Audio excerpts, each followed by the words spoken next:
Buenas noches nuevamente para todos. Espero que se encuentren bien. Buenas noches. Buenas noches, profe. Entonces, ¿me confirman si me están escuchando bien y se están viendo la presentación? Muy Sí, buenas señor. noches.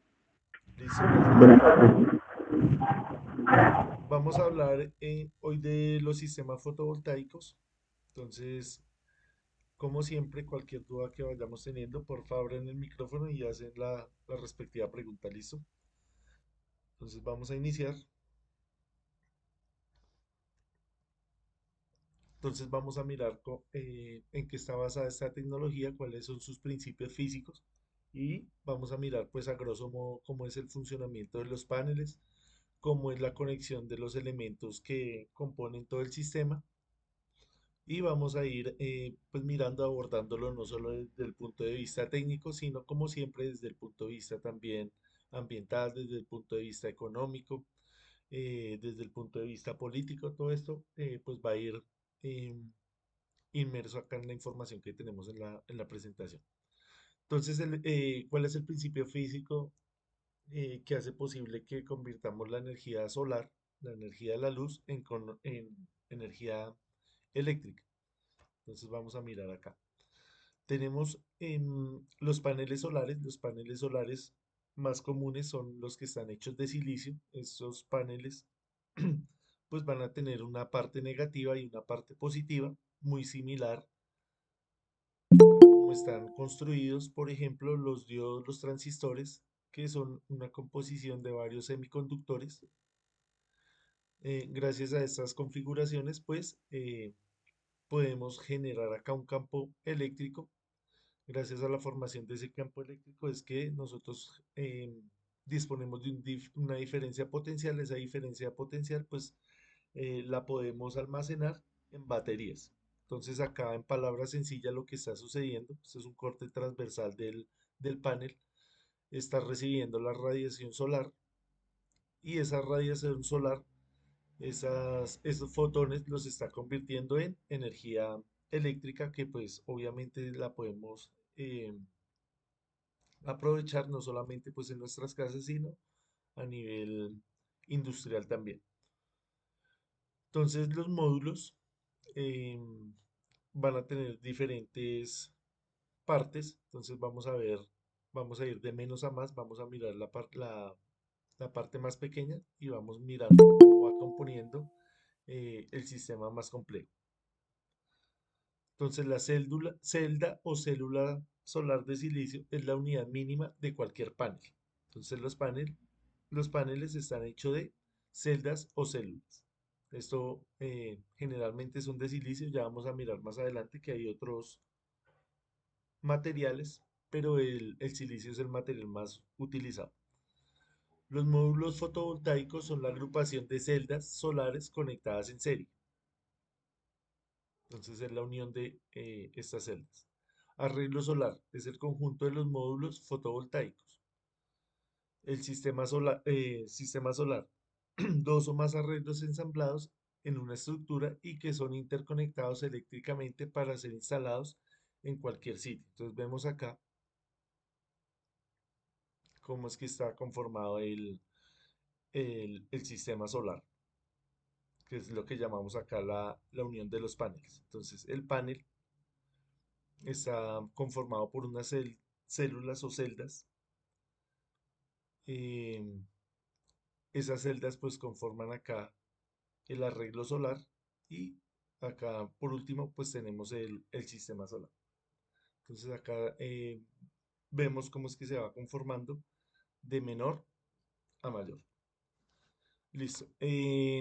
Aparte de los paneles, pues nosotros vamos a tener en este sistema fotovoltaico un elemento que se llama el inversor. Entonces el inversor lo que está haciendo es convertir la corriente continua que recibe de los paneles y la va a transformar en corriente alterna. Entonces esta corriente es la que se puede usar en tu hogar, almacenar en baterías o verter a la red. Ya vamos a mirar cómo es que funcionan estos sistemas. La función del inversor en un sistema fotovoltaico es fundamental para el funcionamiento de nuestra instalación. Entonces acá lo que está haciendo el inversor es una em, es lo que hace, por ejemplo, el cargador que usted tiene del celular, del computador, pero hace lo contrario. Entonces, el cargador lo que está haciendo es convertir la corriente alterna en corriente directa. Lo que hace el inversor es todo lo contrario, convertir la corriente directa en corriente alterna. Entonces, tenemos acá un sistema bastante reducido, bastante simplificado para entender cómo es que está funcionando. Entonces, el panel solar recibe la energía del sol en forma de luz, lo, lo convierte en energía eléctrica. Esa energía eléctrica está en corriente continua. Entonces, como nosotros sabemos en las casas y a nivel también industrial y a nivel público, lo que nosotros utilizamos es la corriente alterna. Entonces, la corriente directa la estamos transformando a través del inversor en corriente alterna. Esta corriente alterna la puede utilizar usted en, en la vivienda, consumo de la vivienda, o puede ir a la red eléctrica. Entonces ya vamos a mirar cómo es que funciona esta parte.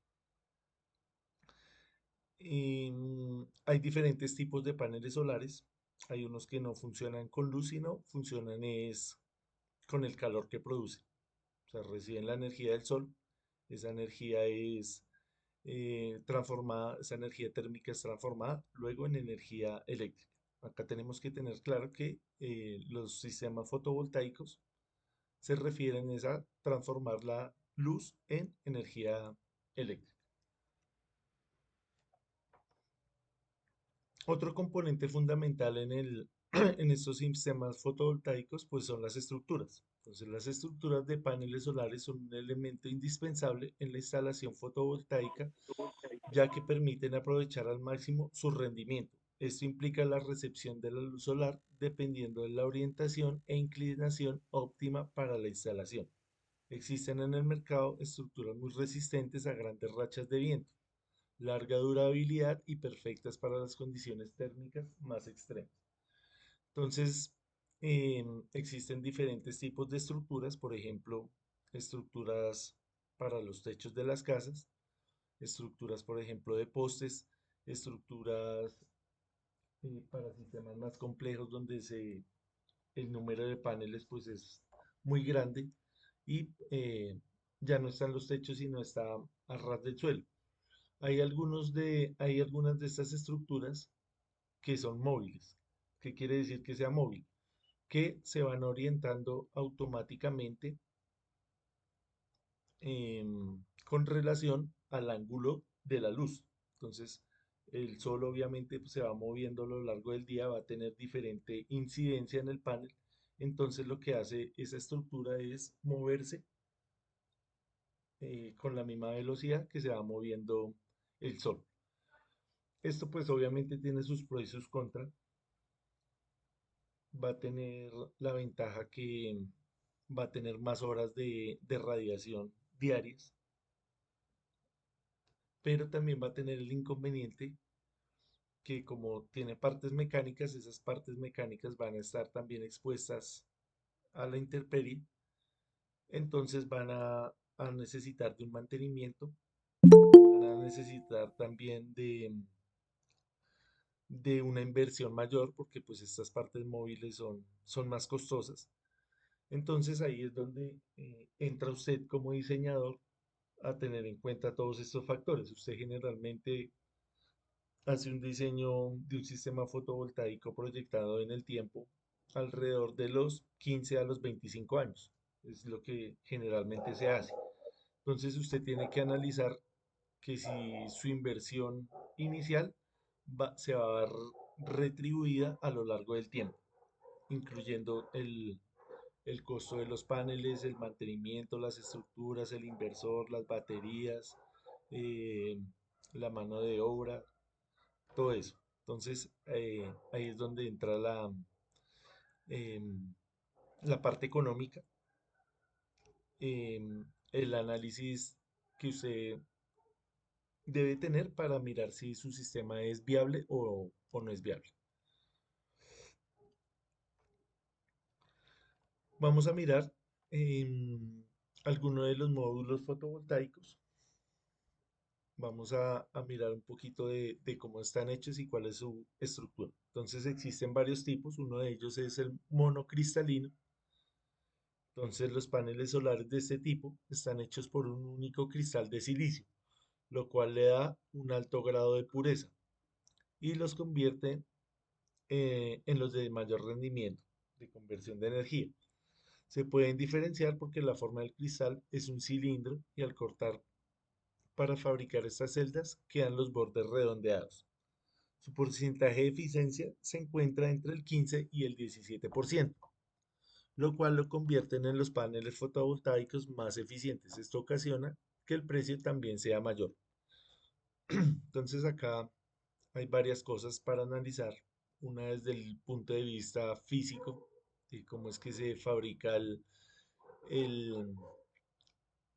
los paneles monocristalinos, todo lo que incluye pues esta tecnología, cómo se extrae el silicio de la tierra, cómo se llega a purificar todo toda esta manufactura, pues es toda una ciencia, como estábamos diciendo ahí al principio.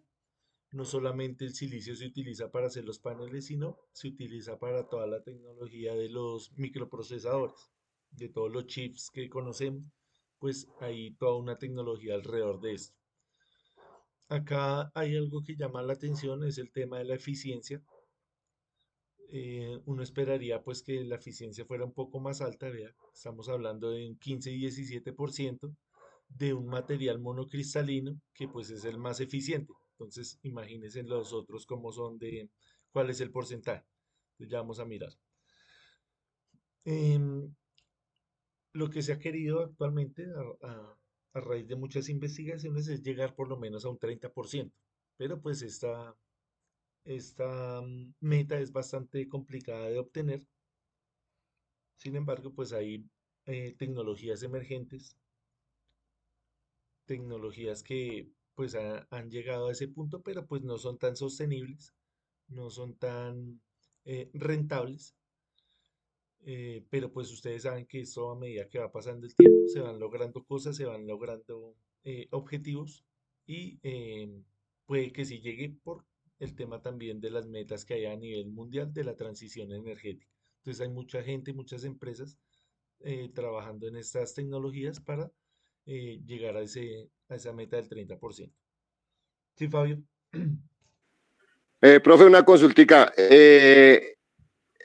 ¿Y la disposición final de esos paneles, cómo la están regulando? O cuál es el ente que está al tanto de esa disposición final de estos equipos? ¿O todavía no hay?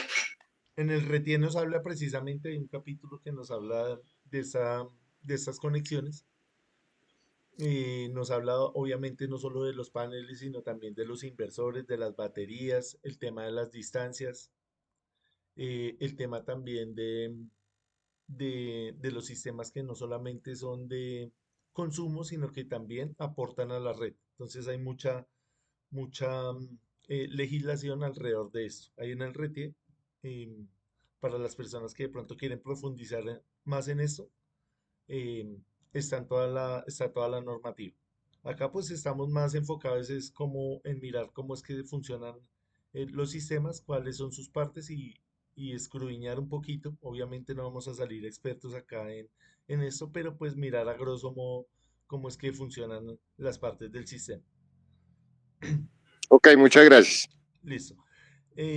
También pues a nivel mundial hay mucha también crítica a estos sistemas porque se han querido vender como 100% limpios.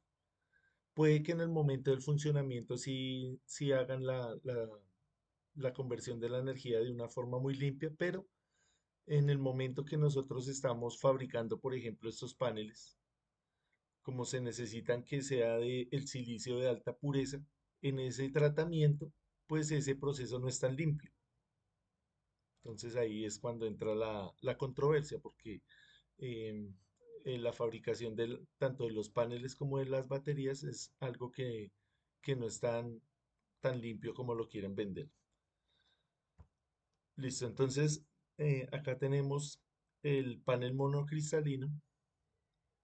Vemos que pues hay de diferentes gamas, de diferentes fabricantes, pero pues la mayoría oscilan en estos precios. Por ejemplo, este panel que trabaja 24 voltios tiene unas dimensiones acá en milímetros de 1755 de 1038 por 30 de profundidad.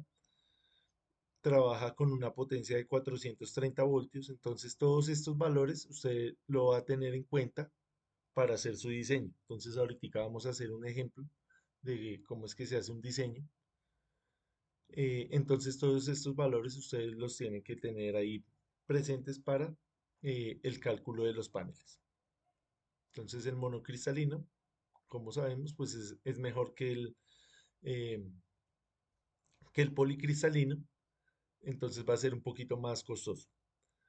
El policristalino, pues es el más común, está conformado también por celdas de silicio, pero ese silicio ya no es monocristalino, o sea, ya no es tan puro, sino es un poquito más, viene con más impurezas.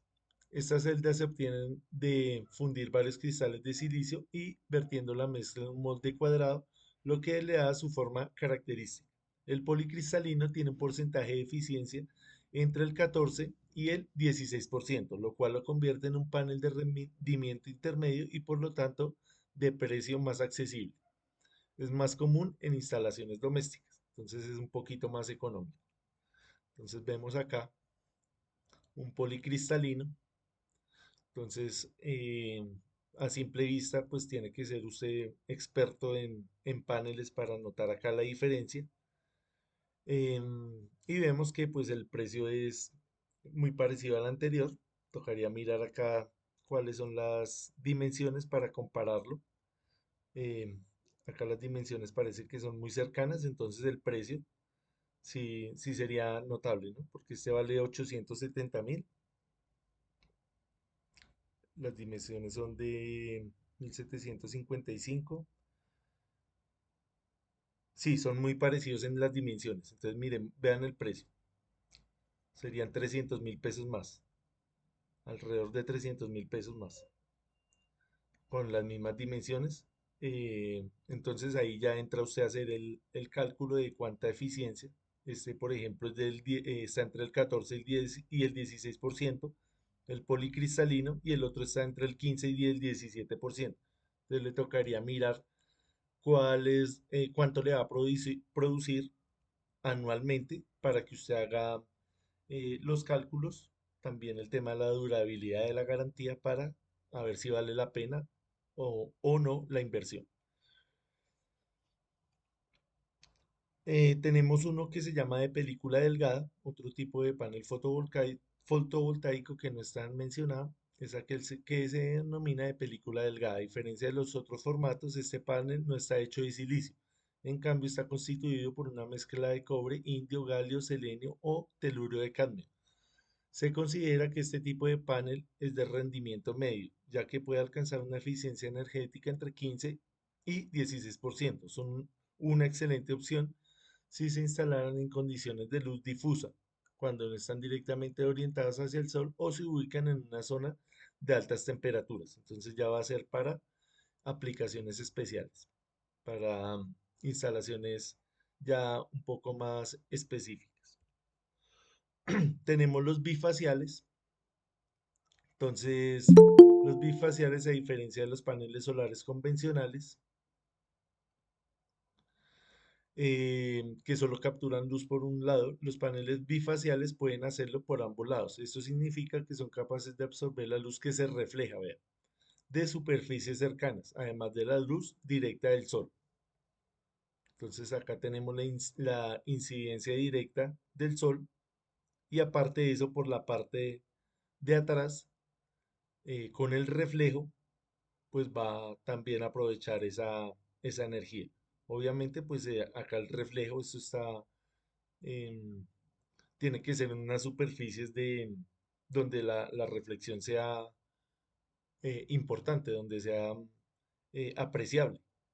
Entonces, ya también va a depender de la zona donde estén ubicados, el tipo de suelo, Se hace un estudio acá de cuánto es la reflexión y se mira a ver si esa reflexión es lo bastante importante para aprovechar el sistema bifacial.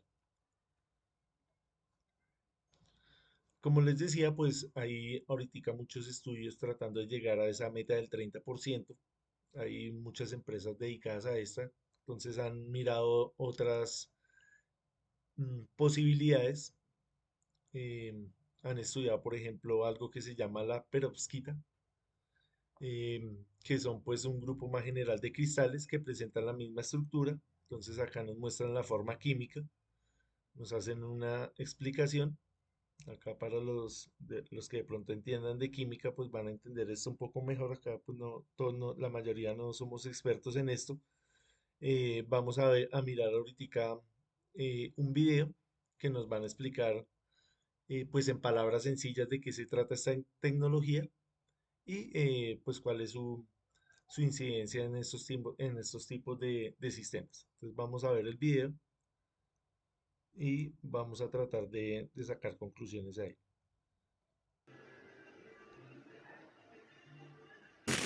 Hola a todos, bienvenidos a nuestro canal A-Tech. Hoy vamos ¿Me confirman porfa si se escucha? Si se alcanza a escuchar.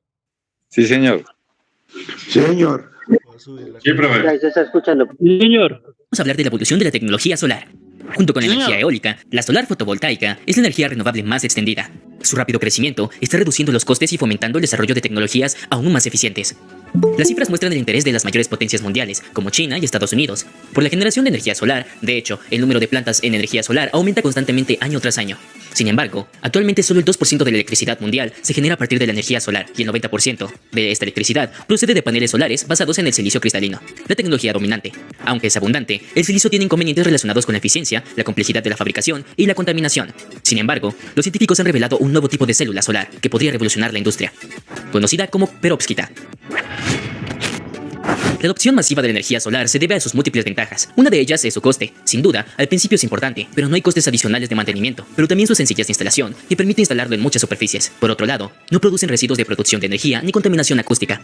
Sin embargo, uno de los grandes puntos débiles de esta energía es su baja tasa de conversión energética. La conversión media de la energía solar en electricidad es del 20 al 25%. A este problema se le suma la contaminación de la fabricación. Una investigación de la empresa estadounidense Swift Solar ha descubierto un nuevo material que podría revolucionar el sector. En particular, podría subsanar las deficiencias de los paneles fotovoltaicos convencionales. Antes de entrar en detalles sobre este descubrimiento, es necesario recordar rápidamente los principios básicos de funcionamiento de un panel solar. El panel solar funciona liberando electrones de los átomos gracias a los fotones. Así, el flujo eléctrico es creado por la fotocorriente. Se necesitan varias células unidas para formar un panel solar. Cada célula fotovoltaica es en realidad un sándwich compuesto por dos obleas de material semiconductor. Las células fotovoltaicas suelen estar hechas de silicio. Para funcionar, las células fotovoltaicas deben establecer un campo eléctrico. Para ello, se produce un campo eléctrico cuando se separan cargas opuestas. Para conseguir este campo, los fabricantes dopan el silicio con otros materiales, dando a cada trozo del sándwich una carga eléctrica positiva o negativa. Así, las partes superior e inferior de una célula solar contienen materiales semiconductores con diferentes propiedades eléctricas. Todo esto crea un campo eléctrico en la unión entre las capas de silicio. Esta es una de las características especiales de este diseño tradicional. Hay una única unión para el campo eléctrico. Es importante saber que existen dos categorías principales de paneles fotovoltaicos: los basados en obleas, conocidos como de primera generación, y los de células de película fina. Los paneles solares más comunes, que representan el 90% del mercado, son de primera generación. La mayoría de las veces están hechas de silicona. Las células de capa fina se fabrican depositando finas capas de películas semiconductoras sobre un sustrato de vidrio, plástico o metal, y utilizan entre 10 y 1000 veces menos material que las células de silicio cristalino. Estas células de película fina son ligeras y flexibles, pero su eficiencia media es menor. Las células de capa fina pueden fabricarse con silicio amorfo o con materiales más complejos, como el teluro de cadmio, pero los científicos buscan tecnologías solares de capa fina más eficientes que puedan utilizarse más ampliamente. Estos materiales se conocen como películas finas emergentes. Actualmente, las perovskitas son las principales candidatas. Este nuevo material semiconductor absorbe la luz con gran eficiencia y también transporta cargas. Por lo tanto, es un material muy eficaz para las células solares. Pertenece a la familia de las películas finas emergentes. Por ello, su particular estructura lo hace ideales para sistemas fotovoltaicos eficientes y de bajo coste. Por otro lado, las perovskitas tienen propiedades intrínsecas como un amplio espectro de absorción, una rápida separación de cargas, una larga vida de separación de portadores, etc. Las células solares de perovskita son, sin duda, la estrella emergente en el campo de la fotovoltaica. De hecho, gracias a sus células flexibles, ligeras y muy eficientes, podrían abrir el camino a una amplia gama de aplicaciones en las que las células de silicio tradicionales son demasiado pesadas y rígidas. La estructura cristalina de la perovskita se descubrió por primera vez en un mineral natural, el óxido de calcio y titanio. pero las peróxidas utilizadas en las células solares no necesitan ser extraídas de la Tierra. Una peróxida es un material cuya estructura cristalina tiene la fórmula ABX3, donde A y B son dos iones con carga positiva, a menudo de diferente tamaño, y X es un ion con carga negativa. Los científicos se han dado cuenta de que pueden crear una amplia gama de cristales de peróxida artificiales, con la misma fórmula y con propiedades muy útiles. Por ello, utilizan sales de haluros metálicos básicos, como el yoduro de plomo o ciertas sales orgánicas, y lo combinan para hacer peróxidas inorgánicas, orgánicas e híbridas. Se forman a bajas temperaturas. El silicio suele tener que cristalizar a 1400 grados Celsius. Con las peróxidas puede formarse a menos de 100 grados Celsius. Esto significa que se pueden utilizar equipos más pequeños y procesos químicos más estándar. Esto permite formar células solares en materiales como el plástico, es decir, materiales que se fundirían a altas temperaturas y sobre los que se pueden fabricar células solares.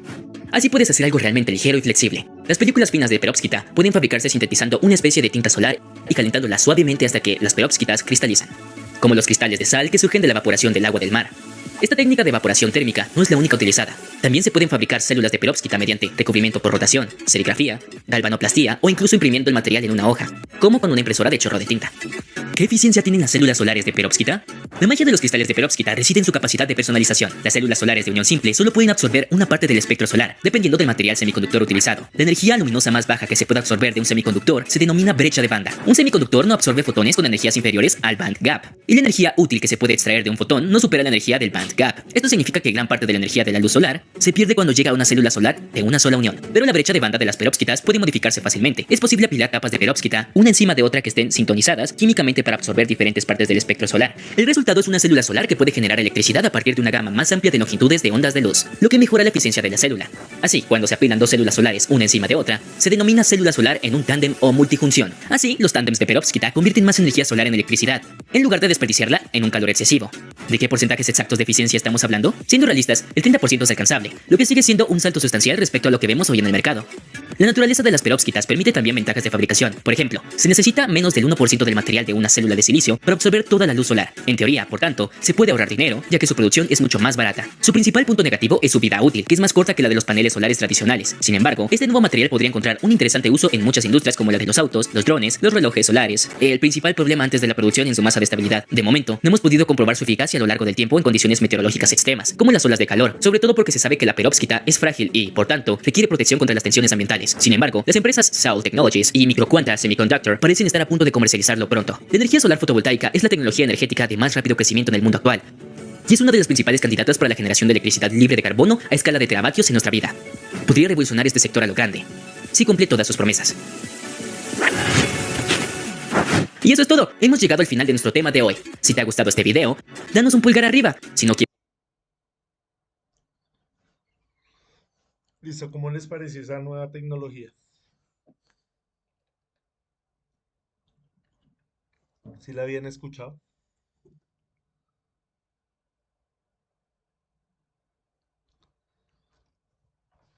Como vimos ahí, pues tiene algunas ventajas con relación al silicio. La que es más importante, pues es el tema de la eficiencia. Entonces, ¿cómo funciona el panel solar normal, el de silicio?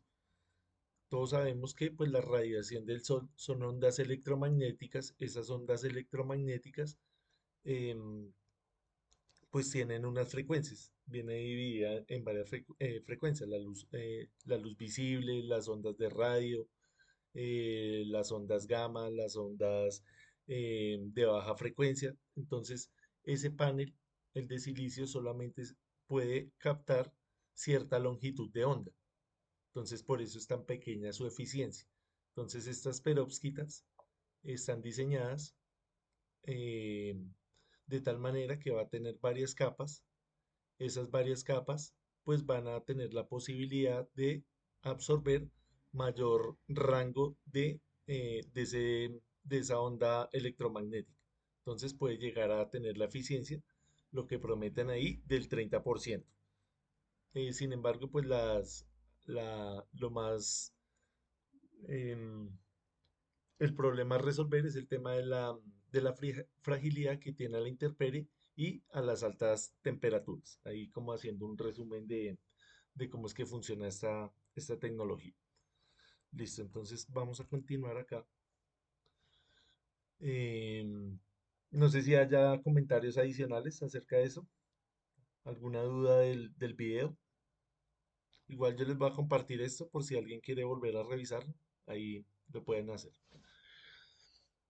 Ya pasando a la parte del diseño del sistema fotovoltaico, entonces nosotros qué tenemos que hacer Eh, es mirar cuántos paneles vamos a utilizar, qué tipo de inversor vamos a utilizar, cuántas baterías. Esto se hace, pues como se hace cualquier otro cuadro de cargas, como lo haría usted, por ejemplo, cuando va a hacer una instalación nueva a nivel industrial o a nivel residencial. Usted va a mirar a ver cuáles aparatos va a utilizar, obviamente el dimensionamiento de los conductores, el dimensionamiento de las protecciones. Entonces es algo muy parecido. Entonces vamos a mirar acá un ejemplo muy sencillo, un ejemplo muy simplificado para mirar cómo es esto.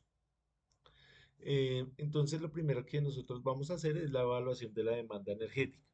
Entonces realiza un análisis del consumo eléctrico del usuario residencial, comercial o industrial a través de facturas de electricidad. Se identifican los patrones de consumo, las horas picos, la estacionalidad. Pues todo esto es clave para dimensionar adecuadamente el sistema. Entonces acá tenemos un ejemplo de una vivienda que es una vivienda híbrida, es decir, no solamente sirve para vivir, sino pues que también tiene una parte como una granja, como un sistema de riego, pero es algo muy básico. O sea, no estamos hablando de hectáreas y hectáreas sembradas, sino estamos hablando de una pequeña zona donde se efectúa un pequeño cultivo.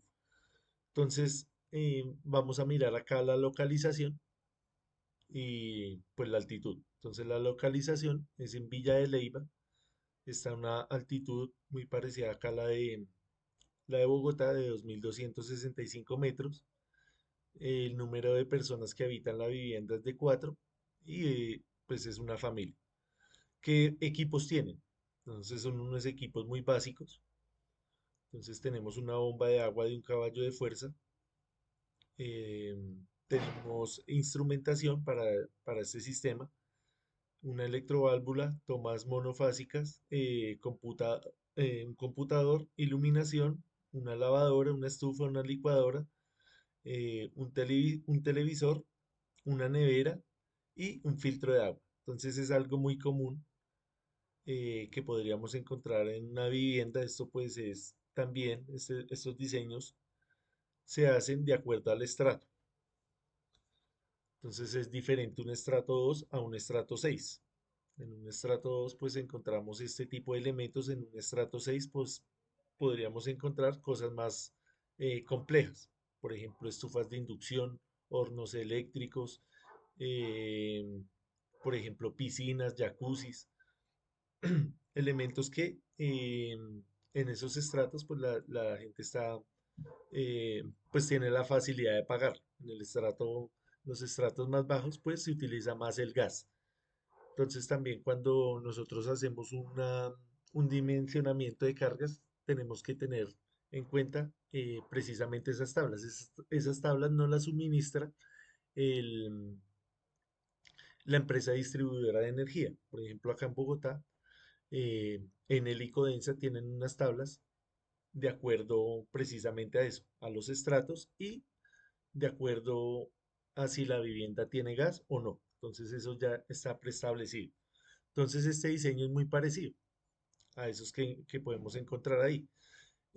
También hay que tener en cuenta el tema de la simultaneidad, el tema también de la diversificación de la carga, que hace referencia a que nosotros no vamos a utilizar estos elementos al mismo tiempo o simultáneamente. Entonces, por ejemplo, la estufa usted no la va a utilizar todo el día, sino acá tenemos las horas de uso diario. Entonces, la estufa, por ejemplo, la redondeamos a una hora de uso diario. Por ejemplo, la bomba de agua, tenemos acá 2 horas. La instrumentación, sí, pues va a estar conectada todo el tiempo. Por ejemplo, la nevera también, pues va a ser intermitente. Más o menos tiene un uso diario de 12 horas. Entonces, todo este estudio se hace para que, para hallar la potencia total y con la potencia total nosotros hallamos cuál va a ser la energía eh, que vamos a gastar. Primero usted hace el cálculo diario y después hace un cálculo anual. Y con base en esos datos es que va a calcular el número de paneles, cuál es el área que va a utilizar, el número de las baterías y también pues el tipo de inversor. También pues va a entrar en juego el tema de la radiación solar. Vamos a ver ahorita un mapa de cómo es la radiación solar en Villa de Leyva. Eh, Históricamente pues hay varias fuentes de información, por ejemplo la de la IDEAM, hay otras internacionales, donde nos muestran cómo es la radiación solar eh, en cada punto del planeta. Entonces va a depender esto también de la geografía del punto de localización donde se esté haciendo estos diseños. Entonces acá, por ejemplo, nos da que la energía anual es de 3033 kilovatios hora por día. Entonces, tenemos acá una fórmula muy sencilla, una ecuación muy sencilla para determinar el número de paneles. Entonces, tenemos acá la demanda diaria, que la sacamos ahí precisamente de la tabla que estábamos analizando. Tenemos acá un factor de seguridad que sirve para compensar las pérdidas de eficiencia del sistema. Tenemos pues la capacidad del panel. Esta información pues nos la da el fabricante del panel. Él viene con una hoja de datos, con un datasheet. eh, y las horas pico solares. Esta pues es la que vamos a ver a continuación ahí en el mapa em, geográfico. Entonces tenemos acá em, todos los datos que estamos viendo ahí. Simplemente pues ya es venir a reemplazarlos ahí, hacer una simple multiplicación y división. Y para el ejemplo pues nos da que tenemos que tener 9 módulos, es decir, nueve paneles. Entonces cada panel va a tener una potencia de 340 vatios. Entonces acá tenemos ya la potencia total.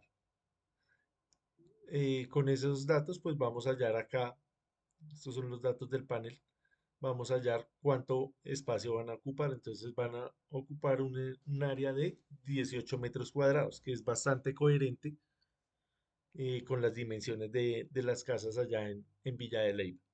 Esto es un ejemplo pues muy sencillo, muy simplificado, pero también muy coherente con lo que pasa en la vida real. Entonces ahí tenemos que vamos a ocupar con esos 9 paneles 18 metros cuadrados. Acá tenemos el mapa de la energía solar de onda corta. Entonces esta gráfica nos muestra cómo es la radiación solar a lo largo del año. Entonces podemos ver que va a tener algunos picos em, dependiendo del mes. Entonces, por ejemplo, acá el 19 de agosto va a tener su punto máximo de 5,8 kilovatios hora. Y el 10 de noviembre va a tener 4,5 kilovatios hora eh, en el punto más bajo, o sea, la parte más oscura. Obviamente esto, pues son datos ya, no son predictivos, sino esto ya es un historial. Esto es de un año determinado. Entonces usted para buscar más precisión, pues va y mira, entre más años mire, pues va a tener un valor más exacto. Obviamente ya si usted quiere mirar al futuro, pues ya tiene que hablar ya no de datos específicos, sino ya está hablando usted de probabilidades. ¿Cuál es la probabilidad de que ocurra lo mismo? Pues allá usted hace sus cálculos y mira a ver cuál es el, el número que va a utilizar acá para hacer el cálculo de sus paneles. Listo, después pues miramos dimensionamiento de las baterías. Entonces es una ecuación también muy similar a la que se hace con los paneles. También tiene que ver con la demanda diaria, los días de autonomía. También va a tener un factor de seguridad. eh, la tensión del sistema también tiene que tenerla en cuenta y la profundidad de descarga. ¿Qué es la profundidad de descarga? Esto ya es un parámetro intrínseco de las baterías. Entonces las baterías, por lo general, para estos sistemas son baterías de litio, vienen de diferentes fabricantes, eh, y este valor pues es bastante importante para el funcionamiento de su sistema. Entonces, el adecuado manejo de esas baterías de cargas y descargas, los ciclos que va a tener, eh, si usted no las tiene en cuenta, pues esas baterías están diseñadas, por ejemplo, para funcionar 20 años, 10 años, 8 años, dependiendo de la calidad. Si usted no tiene bien en cuenta este parámetro de cómo se carga y se descarga, entonces esa duración de esa batería pues va a ser muchísimo menos. Ya no le va a durar lo que le está garantizando el fabricante, sino un poco menos o de pronto hasta inclusive la mitad. Entonces se han visto casos que no saben manejar bien las baterías y se dañan prematuramente. Entonces acá volvemos a lo mismo, acá simplemente es reemplazar los valores que teníamos ahí anteriormente y nos da que la capacidad total del sistema va a ser de 1523 amperios hora. Amperio hora es una unidad de carga. La carga nosotros la medimos en coulombs. Acá también podríamos hacer una transformación de estas unidades. Cuando nosotros hablamos de amperio hora, estamos hablando de la capacidad de carga de una batería. Si ustedes ven, por ejemplo, cuando ustedes compran un celular, por ejemplo, que está alrededor de los 5000 miliamperios, 3000 miliamperios hora. Esa información es de la batería. Entonces acá tenemos eh, un valor de 1523 amperios hora.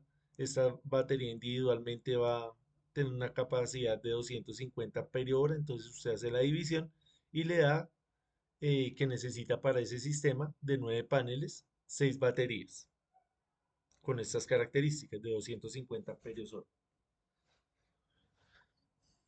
Listo. Acá tenemos, nos nombran algunos de los software utilizados para hacer estos cálculos. Hay algunos que tienen unas versiones de prueba gratuitas, otros que pues toca pagarlos, la mayoría son em, pagados. Y él pues le va a decir todas estas, todo lo que acabamos de hacer ahí, él lo hace automáticamente. Usted le dice, necesito, esta es mi demanda, esto es lo que yo tengo en la casa, necesito hacer un sistema y él le va haciendo varias propuestas, varios diseños con diferentes fabricantes y le da diferentes opciones. Entonces, este se llama PVSol, pues es uno de los software más populares para el diseño y simulación de sistemas fotovoltaicos, tanto para autoconsumo como para instalaciones conectadas a la red. Ya vamos a hablar de esta parte de la conexión a la red. Permite modelar baterías, inversores y paneles, además de simular sombras, lo que es esencial para obtener resultados precisos. Este PVSIST es uno de los programas más utilizados por profesionales de la energía solar. Permite diseñar sistemas fotovoltaicos, calcular la producción esperada y evaluar la viabilidad de diferentes configuraciones. Entonces le da diferentes opciones. Es muy preciso y ofrece herramientas avanzadas para simulaciones detalladas. Obviamente, pues hay que saber cuáles son los parámetros, cuáles son las necesidades suyas para que usted pueda manejar bien el software y llegar al mejor diseño, al diseño más óptimo. Listo, esta parte la dejamos para ahorita, para la segunda parte. No sé si tengan alguna duda acerca del dimensionamiento del sistema, de la parte de las baterías, de los paneles. ¿Quedó más o menos claro? Sí, señor. Listo, entonces tomémonos un Sí, descanso de señor. 10 minutos. Tomémonos un descanso de 10 minutos. Les voy a enviar acá nuevamente el link.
Listo, creo que ya estamos casi todos. Vamos a continuar con la presentación. Me confirman porfa si me están escuchando bien.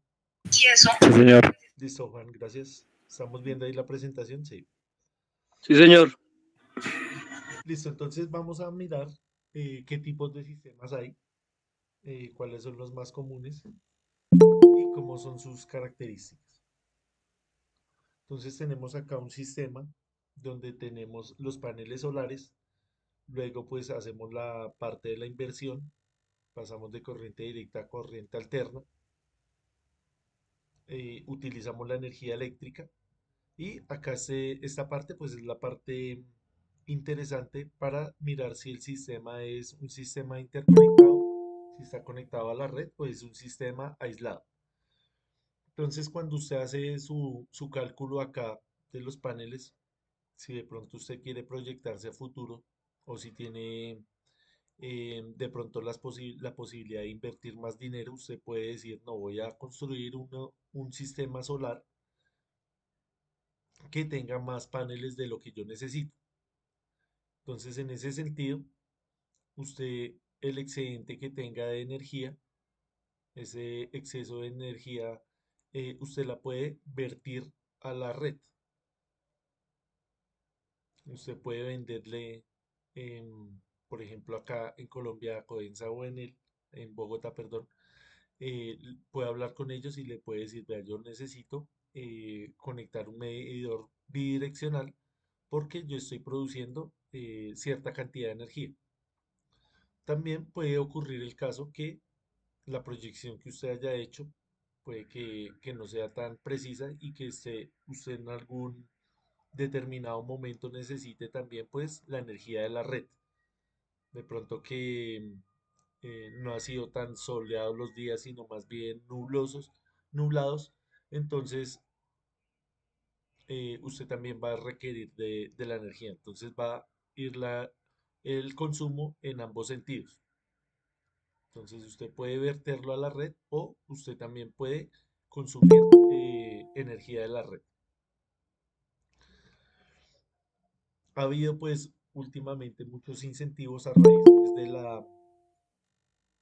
de la meta que hay para el 2050, no solamente acá en Colombia, sino a nivel mundial, de la transición energética, de pasarnos de la producción convencional a energías renovables.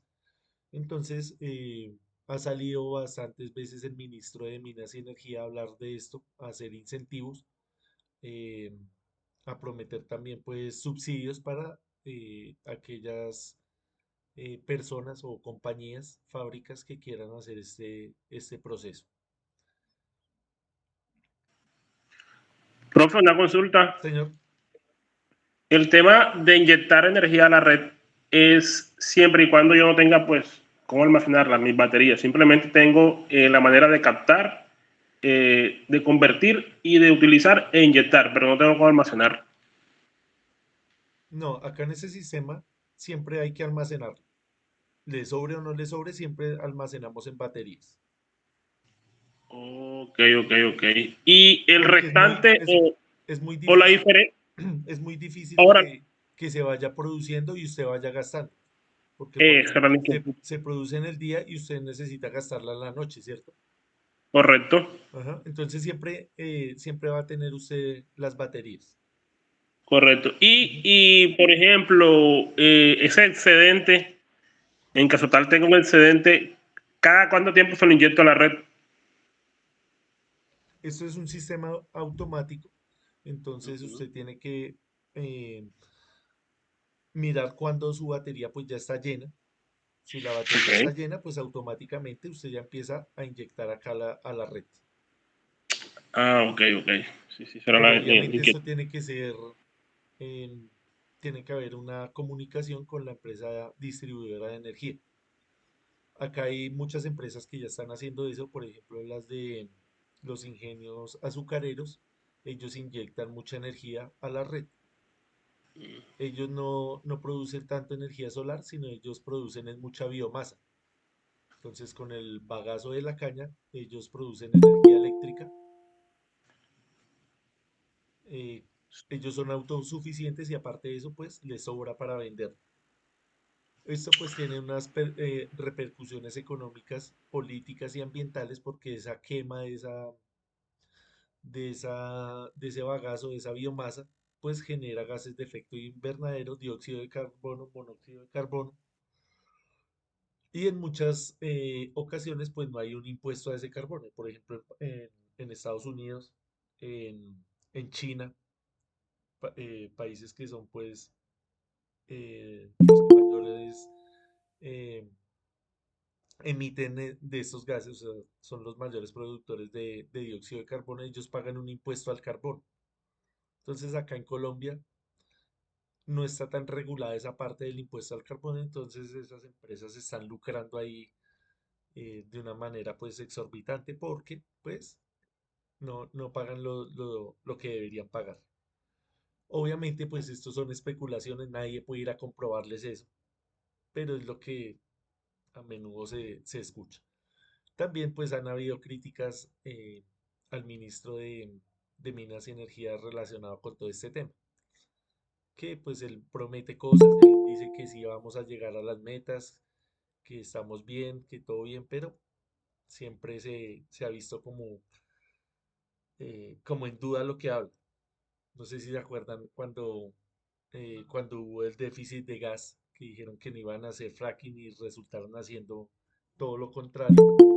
Y ahorita estamos en el tema que pues toca importar gas porque no, ya estamos cortos en ese sentido. También pues los embalses han bajado sustancialmente. Entonces a raíz de de esta crisis energética es que han salido estas legislaciones donde pues se prometen subsidios, pero pues esto todavía está ahí como en su primera etapa a mirar si va a funcionar o no haciendo una proyección al futuro. Listo, entonces tenemos acá un sistema es un sistema híbrido que es autosuficiente y, pues está inyectando acá energía al sistema. Tenemos pues también un componente de un sistema aislado que es totalmente aislado. Entonces ya, si usted se quedó sin energía, pues no hay manera de que usted se conecte a la red. Está totalmente apartado de cualquier otro sistema. A eso se refieren los sistemas aislados. Como estábamos hablando ahí anteriormente, el tema de las baterías, pues es un tema bastante crucial. Siempre, pues esto ha ido avanzando la tecnología. Estas baterías de litio, si ustedes se acuerdan, han tenido pues a lo largo del tiempo algunos inconvenientes. Se calentaban mucho. No sé si se acuerdan que algunas de ellas se inflaban a tal punto de que también se explotaban. Esto pues ya ha ido mejorando, ya no se ven tantos casos de eso. Entonces toda esta tecnología, también hay mucha gente, muchas empresas dedicadas a esto para, cada día pues mejorarlas. Esto pues tiene también un impacto ambiental, no solamente en la parte cuando las producen, sino cuando ya terminan su vida útil. Entonces también el tema de la contaminación ha sido bastante controversial. Entonces, ¿cómo es el funcionamiento de las baterías de litio? Entonces, las baterías de iones de litio almacenan y liberan energía a través del movimiento de iones de litio entre el electrodo positivo, que es el cátodo, y el electrodo negativo, que es el ánodo. Durante la carga, los iones de litio se mueven de cátodo a ánodo y durante la descarga hacen el recorrido inverso liberando energía. Entonces tenemos acá algunas imágenes de cómo es que están conformados estos bancos de baterías. Vemos que son baterías del tamaño de, por ejemplo, una pila de la que utilizamos en los aparatos de nuestra casa. Esto tiene su porqué. Ya vamos a mirar acá en este video. Ahí nos explican de una manera pues más visual, de una manera más didáctica, cómo es el funcionamiento de estas baterías. Entonces vamos a ver el video.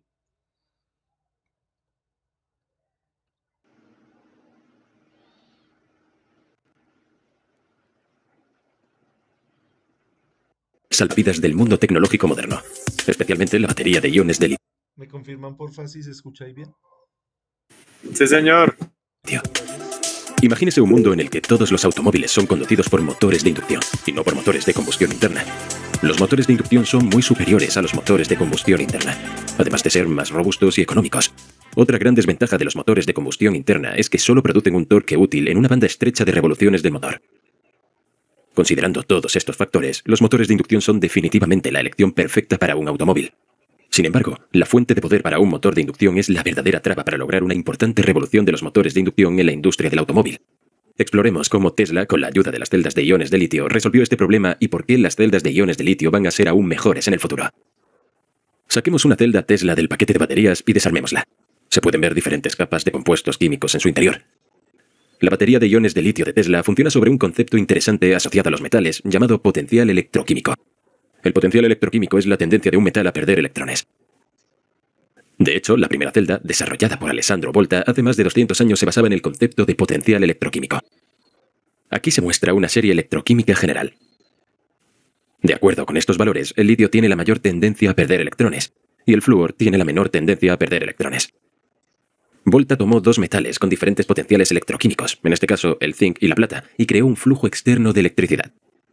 Sony fabricó el primer modelo comercial de una batería de iones de litio en 1991. De nuevo, se basaba en el mismo concepto de potencial electroquímico. El litio, que tiene la mayor tendencia a perder electrones, se utilizó en las celdas de iones de litio. El litio solo tiene un electrón en su cubierta exterior, y siempre quiere perder este electrón. Por esta razón, el litio puro es un metal altamente reactivo. Incluso reacciona con el agua y el aire.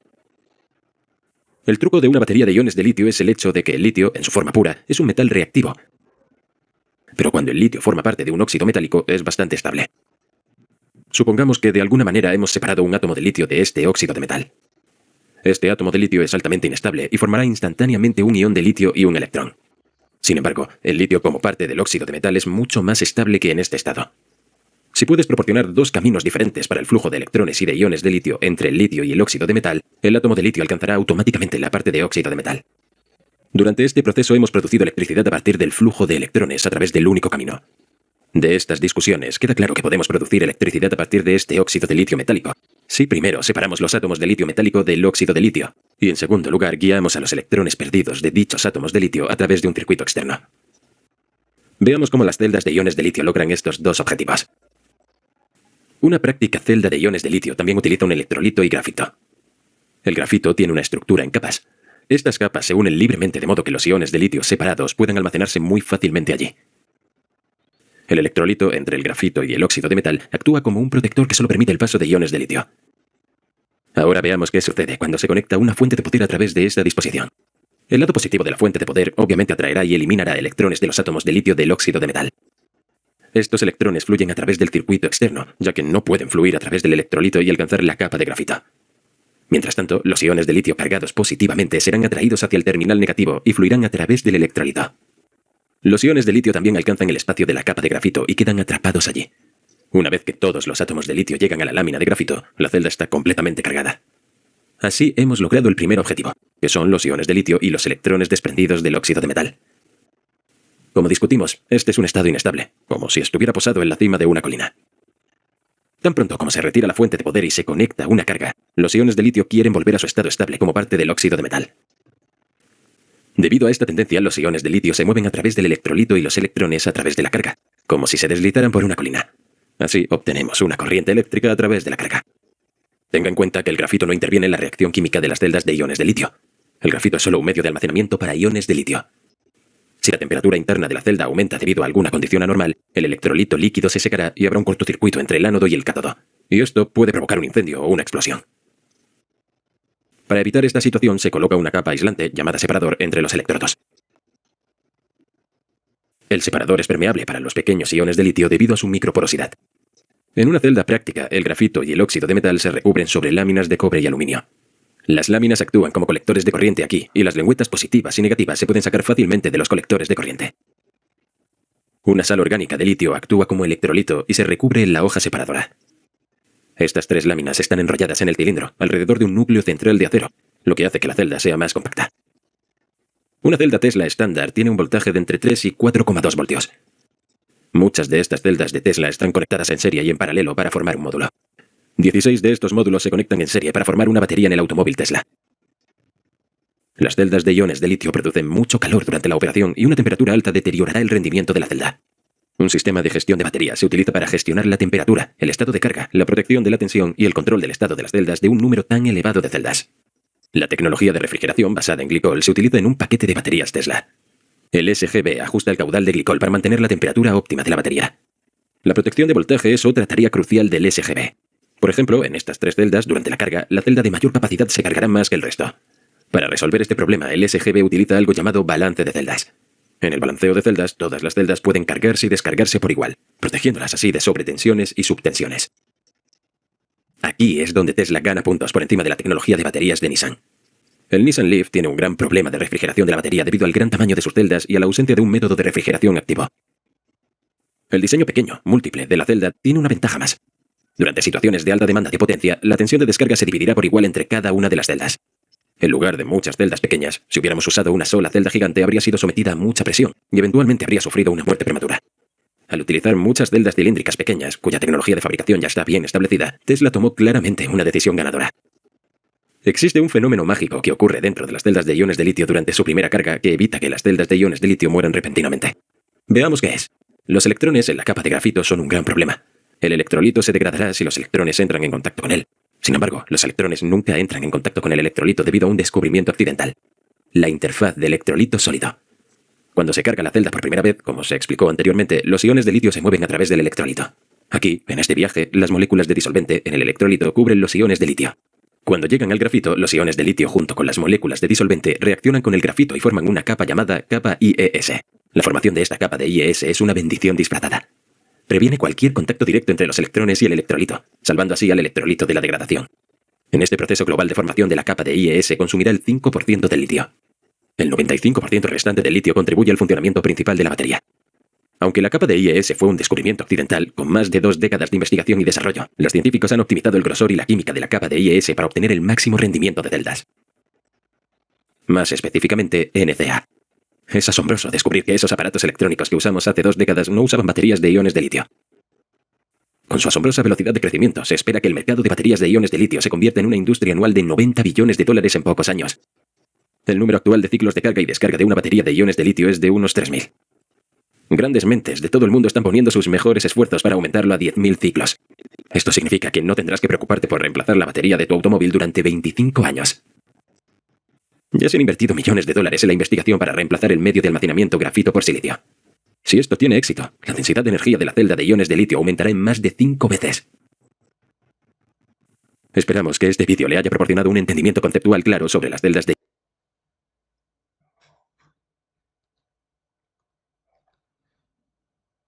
Listo, no sé si hay alguna pregunta acerca del video. ¿Cómo les pareció?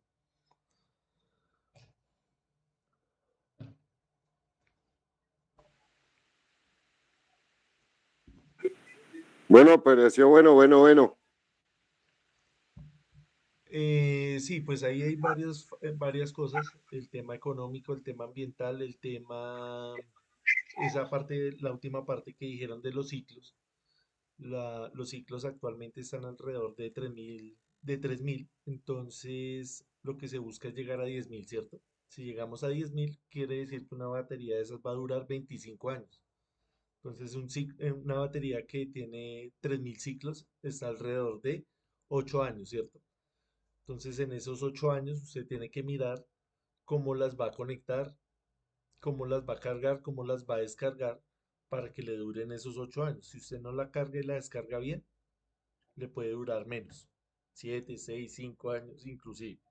Entonces, el tema de las baterías en estos sistemas fotovoltaicos, pues siempre ha sido como el problema a resolver. Obviamente, pues acá hay compañías como Tesla, son pioneras en esto, eso sacan patentes eh, diariamente y pues invierten mucho dinero en estas nuevas tecnologías para tratar de optimizar esas baterías. Listo, vamos a continuar acá entonces con la presentación. acá lo que estábamos hablando, el impacto ambiental de los sistemas fotovoltaicos es un tema importante a considerar, ya que estos sistemas son una fuente de energía renovable que puede reducir la dependencia de combustibles fósiles. Sin embargo, también tienen ciertos efectos en el medio ambiente. Entonces acá nombramos algunos de ellos. El uso de los recursos minerales. Pues la producción de los paneles solares requiere recursos como silicio, plata, cobre y otros metales. La extracción de estos materiales puede causar degradación del paisaje, contaminación del agua y afectaciones en los ecosistemas locales. Entonces, volvemos al punto que esto pues no es tampoco como lo venden, que es energía totalmente limpia, porque en su fabricación, vea, todos estos procesos son bastante nocivos para el ambiente. El agua, la fabricación de paneles solares consume agua, lo que puede ser un problema en regiones áridas. Emisiones de gases de efecto invernadero. Aunque los sistemas fotovoltaicos no emiten gases de efecto invernadero, durante su operación la producción de los paneles solares sí genera emisiones principalmente debido al uso de energía en su fabricación. Desarrollo de hábitats. La instalación de grandes plantas solares puede llevar a la pérdida de hábitats naturales afectando la biodiversidad. Esto es especialmente preocupante en áreas sensibles como desiertos o ecosistemas frágiles. Gestión de residuos. Al final de su vida útil, generalmente entre 25 y 30 años, los paneles solares deben ser reciclados o eliminados adecuadamente. La gestión de residuos y el reciclaje de paneles solares aún son desafíos en muchos lugares. Efectos en el microclima. Las instalaciones de grandes áreas de paneles solares pueden modificar el microclima local, afectando la temperatura, la humedad y los patrones de viento. Impacto visual y cultural. Las grandes instalaciones de energía solar pueden alterar paisajes naturales y afectar visualmente el entorno. También pueden tener implicaciones culturales y afectan sitios de importancia histórica o religiosa. Efectos sobre la fauna. Las plantas solares pueden representar un riesgo para la fauna local, como aves e insectos, debido a la colisión con los paneles o la pérdida de hábitats. Entonces, como vemos, ahí hay algunos impactos que uno diría, bueno, ya también están como exagerando un poquito, como ya tratando de satanizar eh, esta forma de generación. Igual todas las formas de generación tienen su impacto ambiental. Uno diría, por ejemplo, la hídrica, que es la que nosotros utilizamos más acá en Colombia. 70% de la producción acá en Colombia es debida al agua. Uno diría, pues no es más limpia que la solar, pero pues uno también va y mira los antecedentes de lo que se han hecho en esas hidroeléctricas y pues también tienen sus falencias. Por ejemplo, la última que hicieron en Hidroituango, donde pues no manejaron bien las dimensiones del caudal, se inundó allá la casa de máquinas, hubo unas pérdidas económicas ahí de todos esos equipos. También hubo un impacto em, social porque en ese río, en el río Cauca, en unos sectores, en unos tramos, habían unas fosas comunes, la gente pues necesitaba primero sacar allá esos cuerpos, exigían pues al gobierno nacional que les dejaran sacar primero esos cuerpos pues para ellos estar tranquilos.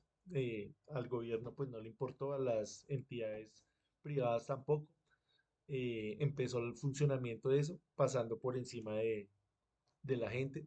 También hubo impacto ambiental, una cantidad de especies. Sabemos que pues Colombia es uno de los países donde más biodiversidad tenemos. También hubo una pérdida de muchas especies. Entonces, no se trata de satanizar acá ninguna forma de generación. Lo que sí es importante es pues conocer todos esos impactos, estar uno enterado de qué es lo que está sucediendo, pues para tratar de minimizarlos. Igual pues todos somos actores, todos estamos de alguna u otra forma involucrados en el tema de la energía. Entonces pues como siempre hemos dicho acá, tenemos que tener en cuenta todos esos factores. Listo, no sé si tengan algo que agregar. Si hay alguna pregunta.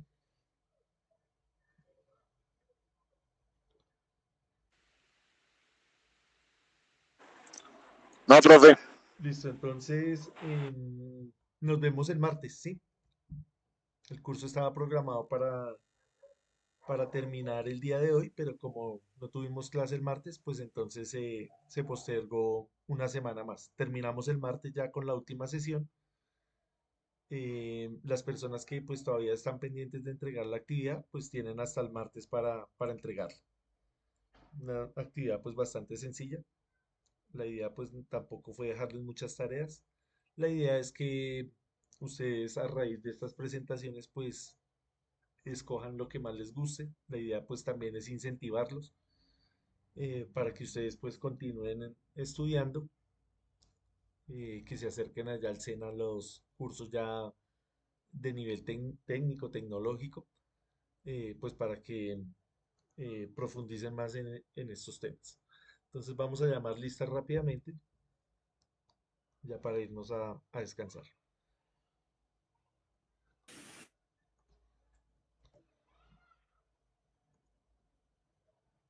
Oscar Manuel Beltrán, Buenas noches, instructor buenas noches. presente. Listo, gracias. Luis Daniel Bolaños, Buenas noches, profe. Buenas noches, compañeros. buenas noches, gracias. Julio César Cañón, Buenas noches, profesor. Muchas gracias. gracias a usted. Camilo Javier Castellanos, Buenas noches. buenas noches, gracias. Wilmar Hernán Castro, Buenas noches, profe. buenas noches. Juan Esteban Chacón, Buenas noches, profe. buenas noches, gracias. Harold William Chacón, Presente, buenas noches. buenas noches. Mauricio Contreras, Buenas noches, profe. buenas noches. Álvaro Cortés, buenas noches, gracias. Carlos Javier Espinosa, Bueno, profe, buenas noches. buenas Gracias. noches. Listo. Oscar Javier Gómez, Buenas noches a todos. Gracias, profe Luis. buenas noches. Luis Adrián Herrera, Profe, buenas noches, muchas gracias. listo, con gusto. Raúl Rubio, Buenas noches, profe, presente. buenas noches. Manuel María Lazo, Presente, profe. listo, gracias. Mauricio Méndez, Buenas noches, buenas gracias. noches. Luis Alirio Mendigaño, Buenas noches, profesor. Muchas gracias. Muy listo, con amable. mucho gusto. Y Santiago Mercado, Luis Arsenio Presente, Patiño, profe. listo, gracias. Daniel Isidro Porras, Edgar Leonardo Poveda, Buenas noches, profesor. Gracias. buenas noches. Dani Mauricio Kikazake, Buenas noches, profe, muchas gracias. bueno, con gusto. José David Ramírez, Buenas noches, profe. buenas noches. Milton Reyes, Frei Giovanni Rodríguez, Buenas noches, profe, buenas presente. noches. Fabio Rodríguez, Buenas noches, profe. buenas noches. José Miguel Rodríguez, Buenas noches, profe. buenas noches. Omar Yesid Salinas, Buenas noches, profe. buenas noches. José Camilo Soriano, Buenas noches, profe, presente. buenas noches. Gilberto Yepes, Buenas noches, profe. buenas noches. ¿Falta alguien por llamar? Luis Patiño, buenas noches. ¿Sí lo escuchó, Luis profe? Arsenio Patiño, sí, ya le puse la asistencia, Luis. Gracias, profe. ¿Alguien más? La lista.